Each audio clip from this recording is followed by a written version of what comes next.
सोचिए इस देश का एक भी स्वर्ण मीडिया जो टीवी अखबार है वो इस पर लिखने से भी उनके पेट में दर्द होता है। उनको लगता है कि ऐसा लिख देंगे तो राजनीति बदल जाएगी। सच्चाई ये है कि हरियाणा में जो कांग्रेस की हार हुई है उसकी वजह है ओबीसी कार्ड, उसकी वजह है एससी कार्ड। मतलब बहुजन एससी ओबीसी ने बिल्कुल हरियाणा में कांग्रेस को वोट नहीं दिया। क्यों नहीं वोट दिया मैं ये समझाऊंगा। उससे पहले आपको जम्मू कश्मीर ले चलते हैं। जम्मू कश्मीर में कांग्रेस नहीं जीती है। कांग्रेस के बस की ही नहीं है बीजेपी को हराना। बीजेपी को हरा सकता है कोई ओबीसी। जम्मू कश्मीर में नेशनल कॉन्फ्रेंस जीती है, और नेशनल कॉन्फ्रेंस इसलिए जीती है क्योंकि हम जम्मू कश्मीर में कश्मीर मुस्लिम बहुल इलाका है। आप कश्मीर में नतीजे देखेंगे तो जम्मू में खासकर बीजेपी को जो डेंट लगा है, और कश्मीर में एनसी जीती है। मतलब मुस्लिम समाज ने एक मुश्त वोट दिया है नेशनल कॉन्फ्रेंस को, और इसलिए जीती है। और कांग्रेस नहीं जीत रही है। मैं फिर कह रहा हूं, कांग्रेस के बूते की बात नहीं है हराना। कांग्रेस रीजनल पार्टियों को हरा सकती है, और वो कांग्रेसी जो कहते हैं कि बीएसपी आम आदमी पार्टी बी टीम है, तो भैया तुम्हारा बपौती तो है नहीं कि तुम ही सिर्फ पार्टी चलाओगे। और जहां ऐसा हो जाए, नियम बन जाए कि जो जहां हार जाएगा बीजेपी से वो अपनी पार्टी खत्म कर लेगा चुनाव आयोग से। मतलब इलॉजिकल होने का कोई मतलब अनिल यादव ने सही लिखा है कि आरएसएस से ज्यादा संघी कांग्रेसी है, कांग्रेस संघी ज्यादा खतरनाक है। सोचिए कि हरियाणा में बीजेपी ने ओबीसी को मुख्यमंत्री बनाया तुरंत। उसके बाद जमकर उन्होंने टिकट दिया है ओबीसी को। लेकिन हरियाणा में क्या हुआ? हरियाणा में सबको पता था कि हुड्डा परिवार से एससी ओबीसी के लोग नाराज हैं। 10 साल की जो उनकी सरकार थी, उसके बाद भी जमकर टिकट दिया गया। सिर्फ जाट वोट पर वो टिकी हुई थी। हरियाणा में जनरल कैटेगरी के वोट आते हैं, जाट समाज जनरल कैटेगरी के माने जाते हैं। मैं एक एग्जाम्पल समझाता हूं। यूपी में बीजेपी क्यों हारी 37-40 सीटें? क्योंकि वहां के ओबीसी ने उसका साथ छोड़ दिया था। खासकर जो ओबीसी कम्युनिटी है, कुशवाहा, कुर्मी, शाक, तमाम ओबीसी की जातियां हैं, वो उन्होंने साथ छोड़ दिया था। और अखिलेश यादव खुद ओबीसी से आते हैं। और कांग्रेस और मुस्लिम ओबीसी का कॉम्बिनेशन हुआ। दलित समाज ने भी बढ़ चढ़ के, चूंकि उसको बीजेपी नहीं चाहिए। हरियाणा में भी दलित समाज ने जमकर आईएनएलडी और बीएसपी को वोट दिया है। क्यों नहीं देगा? राणा साहब वोट बीजेपी को देगा क्योंकि वो हरियाणा में उसको ओबीसी सीएम से प्रॉब्लम नहीं है, उसको प्रॉब्लम हुड्डा से है। जिस तरह से हुड्डा के समय में मिर्चपुर हुआ, दलित एट्रोसिटी हुआ, ओबीसी के अधिकार छीन लिए गए। जैसे आपको बिहार में क्या होता है, ओबीसी के दल एकजुट है। नीतीश कुमार ओबीसी हैं, तेजस्वी यादव ओबीसी हैं, वो अपनी पार्टी चला रहे हैं। तो आप बीजेपी को तभी हरा सकते हैं जब आप एससी एसटी ओबीसी को अपने साथ लेंगे। आप चाहेंगे कि सवर्ण को मुख्यमंत्री कैंडिडेट घोषित करके चुनाव जीत ले, तो ये अब किसी समय में नहीं हो सकता है। जहां राजस्थान में आपका ओबीसी सीएम कैंडिडेट था, लेकिन आपने एससी एसटी ओबीसी को जोड़ा नहीं। मध्य प्रदेश में आपका बीजेपी का ओबीसी कार्ड था। तो बीजेपी चतुराई से खेलती है।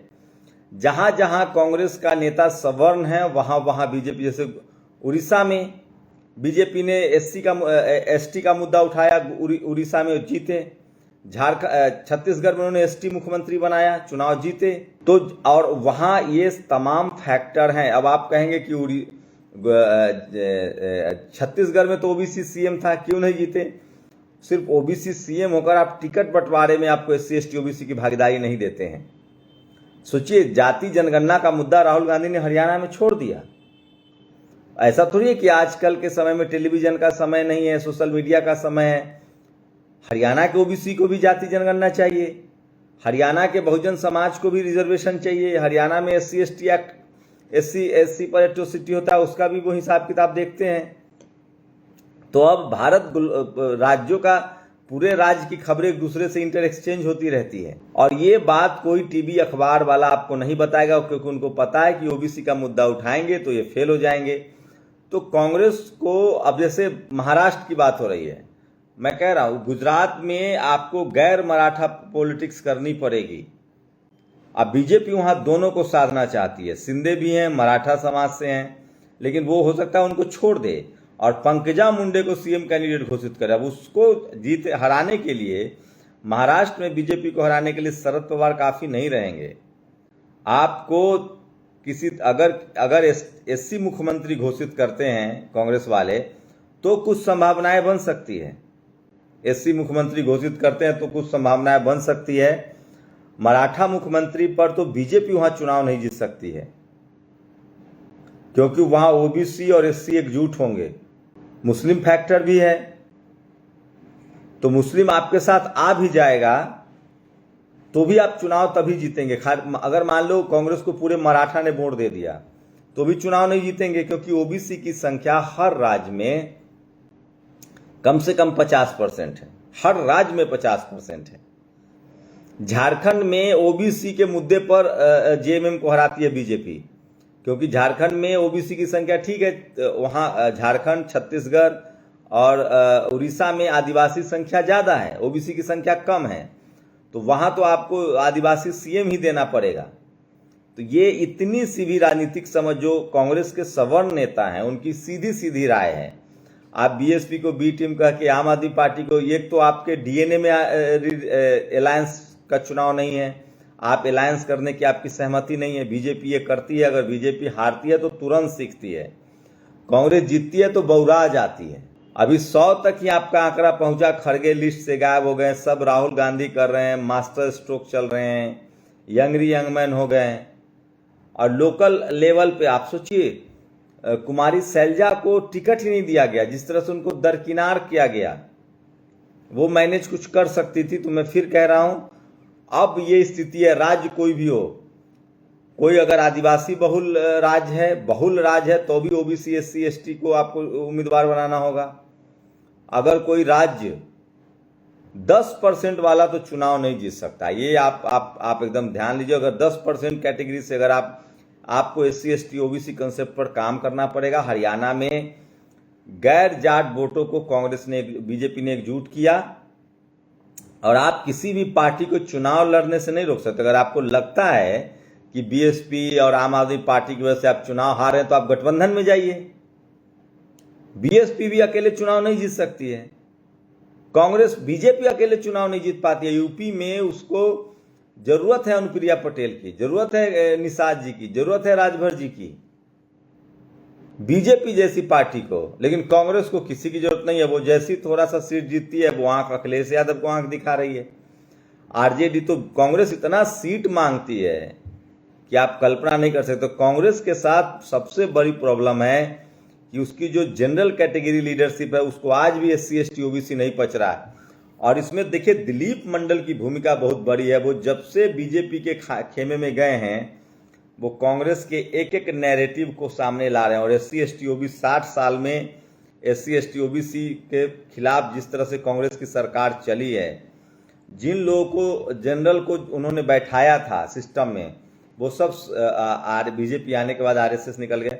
लेकिन मैं फिर कह रहा हूं, बीजेपी को यह भी समझना पड़ेगा कि कांग्रेस का प्रदर्शन इसलिए सुधर रहा है क्योंकि आपका जातिवाद फैक्टर काम अभी भी चल रहा है। जब तक कांग्रेस को एससी एसटी ओबीसी के मुद्दे पर ईमानदारी से काम करना पड़ेगा। आप आरक्षण को नहीं खत्म कर सकते हैं, आपको आरक्षण इंप्लीमेंट करना होगा, नहीं तो बहुत दिन तक आप ठग नहीं सकते हैं लोगों को। लोग रिस्पॉन्स करते हैं। हरियाणा में बीजेपी इसलिए सरवाइव की है क्योंकि वहां ओबीसी के मुख्यमंत्री दिया, और पहली बार हरियाणा में कोई ओबीसी का मुख्यमंत्री बना है। चौटाला का परिवार, भजन लाल, सोचिए, या तो चौटाला का परिवार था जो जनरल कैटेगरी से आते हैं, या भजन लाल का परिवार था वो जनरल कैटेगरी से आते हैं, या हुड्डा का परिवार था वो जनरल कैटेगरी से आते हैं। तो पहली बार ओबीसी मुख्यमंत्री बना था। ओबीसी कैसे जाने देता चाहे को, अगर वहां दलित या ओबीसी मुख्यमंत्री कांग्रेस भी प्रोजेक्ट करती तो वो चुनाव में जीत सकती थी। तो ये तमाम बड़ी खबरें हैं जो सोशल मीडिया पर वायरल है, और ये सारे आकलन आपको कोई टीवी अखबार, सवर्ण पत्रकार नहीं बताएगा, क्योंकि उसको लगता है कि बीजेपी जीत रही है तो भी वो जनरल, वो हिंदुत्व की बात बोलेंगे, वो सोशल जस्टिस, रिजर्वेशन, आरक्षण की बात नहीं बोलेंगे। तो इन सब मुद्दों पर एससी एसटी ओबीसी को लिखते रहना चाहिए, और तभी जाके आप की संवैधानिक अधिकार और आपको राजनीति में भागीदारी मिलेगी। राजकुमार सैनी से खड़गे जी की मुलाकात होती है, लेकिन हुड्डा नाराज न हो जाए इसलिए राजकुमार सैनी को कांग्रेस ने टिकट ही नहीं दिया, ना कांग्रेस ने गठबंधन किया, ना उनको लाया। तो कांग्रेस की जो एरोगेंसी है वो 60 साल के एरोगेंसी है। आप लोग की क्या राय, क्या आज के समय में कहीं भी बगैर SC ST OBC को रिप्रेजेंटेशन दिए हुए कोई पार्टी चुनाव जीत सकती है? आप लोग अपनी राय जरूर दीजिए। शुक्रिया। नेशनल दस्तक की आपसे गुजारिश है कि अगर इसको बचाना चाहते हैं तो नेशनल दस्तक को सब्सक्राइब करने के लिए रेड कलर के सब्सक्राइब बटन को दबाएं, फिर बेल आइकन की घंटी दबाएं। नेशनल दस्तक को बचाने के लिए बहुत जरूरी है कि हर खबर को शेयर करें, लाइक करें, कमेंट जरूर करें।